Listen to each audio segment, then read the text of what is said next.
안녕하세요 여러분, 순산에너지 팍팍 전해드리는 둘라 로지아입니다. 제가 항상 순산 꿀팁에 대해서만 알려드렸는데요, 오늘은 이러이러한 경우 난산할 수 있다, 난산으로 이어지는 5가지 이유 알려드릴게요. 제가 순산 꿀팁 알려드릴 때 산전관리가 80%다, 정말 중요하다, 이런 말씀 많이 드렸죠. 그런데 이 산전관리를 할 때 2가지 측면이 있어요. 물리적인 측면 그리고 정서적인 측면, 이렇게 나눠지게 돼 있는데요, 제가 산모들의 이야기를 들어봤을 때, 또는 제가 직접적으로 케어해드린 산모들의 경우를 봤을 때, 이런 경우는 난산입니다 라고 대략적으로 예측할 수 있는 5가지에 대해서 말씀을 드릴게요. 그 중에서 첫 번째가 체중이 많이 나갔을 때예요. 체중이 많이 나간다는 건 2가지 의미가 있죠. 첫 번째는 임신 전에 비만이거나 고도비만, 2번째는 임신 후에 살이 많이 찐 경우예요. 그러니까 저는 첫 번째보다 이 2번째가 좀 더 난산으로 이어질 확률이 크다고 보는데요. 왜냐면 임신 후에 보통 권장하는 몸무게 증가가 12에서 15kg예요. 하지만 임신 전에 BMI 지수가 이미 좀 높다면 5kg에서 12kg 찔 것을 권해드려요. 그런데 이 범위를 벗어나면 어떻게 되냐면, 기본적으로 몸의 대사가 느려져요. 그러면 출산이 진행이 되다가 어느 정도 열렸어요. 그러다 소강 상태가 되거나 아니면 가진통이 아주 길게 이어질 수도 있어요. 물론 이런 경우에만 가진통이 길거나 진통이 있다가 소강 상태로 빠지는 건 아니지만, 일단 기본적으로 체중이 과도하게 증가했을 때는 난산으로 이어질 확률이 있으니 여러분 체중 관리를 잘 하셔야 돼요. 반대로 체중 관리가 잘 됐다는 건 그만큼 식단 관리를 잘 하셨다는 거고, 과도한 당 섭취나 이런 걸 피하고 골고루 영양 있게 섭취를 잘 하셨다는 의미가 되기 때문에, 그랬을 때 단백뇨, 임신성 고혈압, 임신성 당뇨, 그리고 임신 중독증 이런 거에 빠질 확률 또한 줄어드는 거겠죠. 그래서 무엇보다 산전관리 중에 식단관리랑 운동이 정말 중요하다. 그래서 적정한 체중 증가가 매우 중요하다는 거 알고 계셨으면 좋겠고요. 이렇게 말씀드리면 또 이런 질문을 하신 분들이 있어요. 둘째 임신 중인데 운동을 거의 못했어요. 왜? 첫째도 봐야 되고 집안일도 있고, 또는 거기에다 워킹맘이에요. 그러면 너무 시간이 없으신 거죠. 하지만 전체적으로 활동량이 어떤지를 기본적으로 보게 되고요. 또 많은 분들이 물어보시는 것 중에 하나가, 선생님 저는 조산기가 있는 산모예요. 그래서 36주까지 거의 눕눕눕 했어요. 이런 경우 자연분만 가능한가요? 라고 많이 물어보시는데요. 조산기가 있는 경우는 기본적으로 난산으로 이어질 확률이 거의 없어요.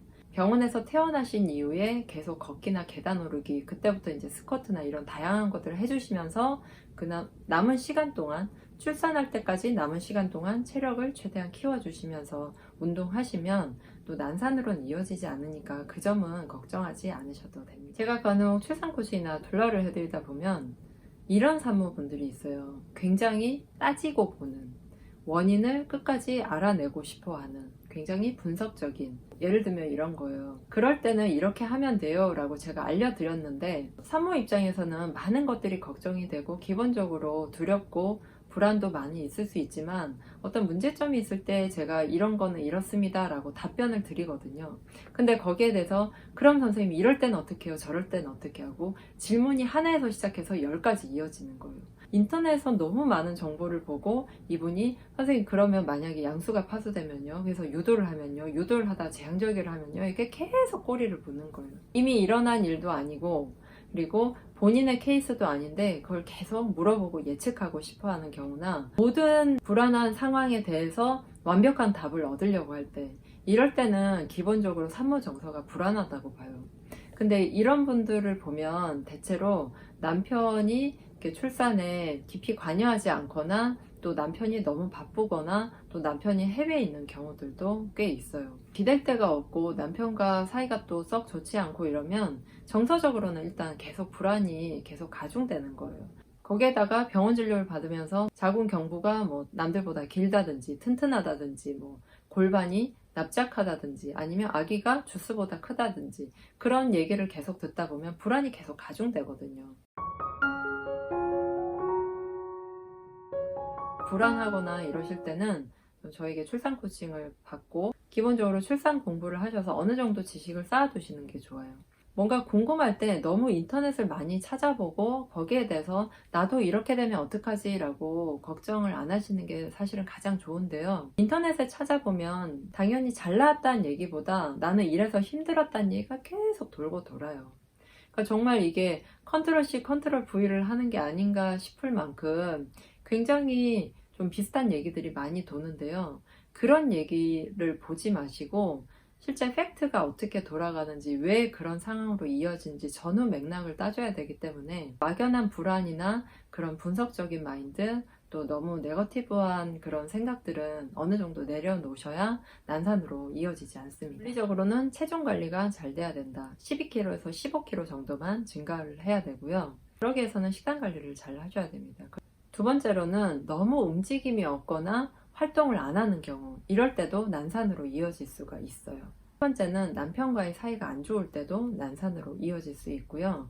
네 번째로는 산모가 너무 분석적이거나 어떤 말을 들었을 때 너무 부정적으로 생각하는 경향이 많을 때도 난산으로 이어질 수 있습니다. 마지막 다섯 번째는요. 지인들의 이야기에 대해서 너무 예민하게 반응할 경우 안 좋은데요. 예를 들면 내 친한 친구가 유도분만 하다가 실패해서 제왕절개를 했다면 나도 그럴 것이다 라는 전제로 이렇게 생각하실 수 있는데, 내 친한 친구라 할지라도 나와 출산이 다르니까 그건 무시하셔야 될 것 같고요. 특히 또 친정엄마나 아니면 위에 언니, 동생이 난산을 했다 이러면 그런 걱정들이 산모에 정서적인 영향을 미칠 수 있으니까 그런 것들도 좀 웬만하면 귀를 막고 그냥 내 출산에만 관심을 두시는 게 가장 좋은 방법일 것 같습니다. 여러분, 순산 꿀팁도 많지만 난산할 수 있는 방법도 정말 많거든요. 제가 오늘 말씀드린 부분들을 어느 정도 피하고 잘 관리하시면 충분히 여러분들에게도 순산의 에너지가 가득 있으니까요. 식단 관리, 운동, 그리고 체중, 남편과의 돈독한 관계, 너무 부정적인 생각을 하지 않도록 주의하시면 될 것 같아요. 오늘 이야기는 여기까지 하고요. 지금까지 둘라 로지아였습니다. 안녕. 순산을 위한 가장 확실한 방법, 출산 코칭, 원데이 특강, 둘라 많이 많이 신청해주세요.